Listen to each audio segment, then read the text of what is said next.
Hello, this is your weekly space news roundup for the 24th of October 2021, read by me, Philip Day of giant-leap.space. In today's episode, In-Space Missions Limited launch a game-changing ride-sharing option. Lockheed Martin and Nanoracks join Voyager Space in a joint venture for a seminal commercial space station. Satellite View close an oversubscribed Series A funding round, and the space industry prepares to meet in Dubai at IAC 2021. Today's Job of the Week comes from Surrey Satellite Technologies. Find us on patreon.com/giantleap for unique membership perks such as access to our Discord server and early Roundup releases. If you'd like to feature your job as Job of the Week, or you simply need to either visit our awesome space merch store or find out more about other formats, head over to giant-leap.space.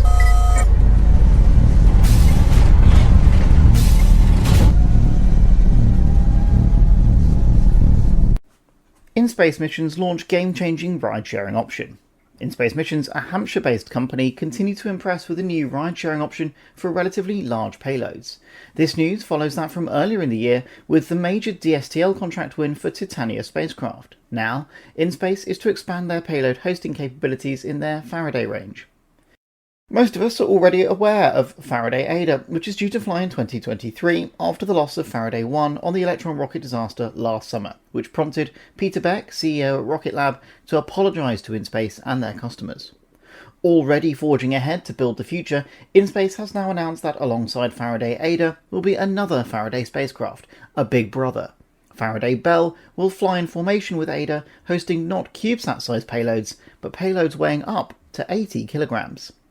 2023 promises to be a huge year for in-space missions at a time that will be critical for UK space launch to continue to establish commercial footings in what will be the first full year of commercial launches for a number of UK operators. Could in-space become a key customer for one? A new joint venture to launch a fully crewed space station is announced. Lockheed Martin are a huge and well-known defence contractor. Giant Leapers will also know they're due to operate vertical launch from the UK from next year by flying ABL's rocket from Saxavord Spaceport in Shetland, in competition with Skyrora directly and Orbex elsewhere in Scotland, who are operating similar models. Now, Lockheed has joined forces with another American company, Nanoracks, who are famous for working closely with NASA to launch now thousands of CubeSats from the International Space Station in low Earth orbit. Voyager Space Holdings, the final American contemporary in the joint venture, described themselves as a global leader in space exploration, seeking to increase vertical integration and mission capability to enable humanity's most ambitious projects. It will come as little surprise then that although only entering the market this year, that they've joined the finest of businesses to provide a space station, which similar to the ISS will be constantly crewed, performing materials and other research around the clock to businesses which are queued up for astronaut experimentation time already on orbit. You might hear a lot more of Voyager Space in coming months and years as they seek to fund space startups to further their mission. First among them was Altius Space Machines, who've been developing on-orbit servicing capabilities. Will this mean the space station will also be acting as a launching point for LEO servicing missions? Perhaps it will be designed for semi-autonomous maintenance strategies, unlike the ISS's today. Let us know what you think you'll see on Starlab, the next-generation space station. Satellite View close oversubscribed Series A.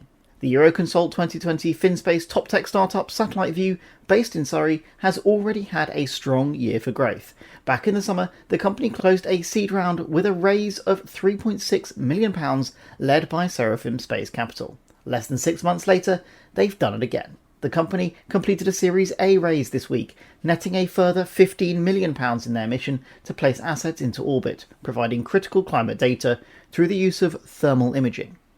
Seraphim Space Capital once again led the investment round, bringing this small UK company's funding up to a total of £19 million.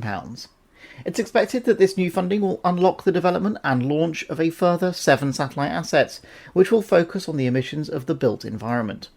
Leaky buildings are becoming a hot topic among constructors, users and developers. The Satellite View data is expected to be widely demanded and rapidly available, with an impressive revisit time of just 2 hours. Of course, we're not sure what the processing and download times are likely to be, meaning that the functional re-imaging times may be longer. However, even if re-imaging is only once every 4 hours, this is an incredible leap over the existing capabilities, and resolutions giving data points for individual buildings will allow for a step change in the data modelling of heat loss from buildings throughout their life cycle. Anthony Baker is CEO of Satellite View. While many think of industries such as aviation as some of the least sustainable, the built environment is actually one of the primary polluters across our globe. But regular individual monitoring of these buildings is too expensive, both in terms of time and cost, meaning much of the environmental and sustainable ratings are often years out of date. That's simply not good enough, when we clearly need to act now, and means we're not aware of just how poorly a building is performing in terms of sustainability. Our groundbreaking use of infrared and thermal imaging technology on our satellite will mean that landlords, funders, insurers and governments and regulators will be able to access real-time information at an affordable cost that will provide them with a single source of truth on how sustainable a building really is, meaning they can take steps to make that building more sustainable.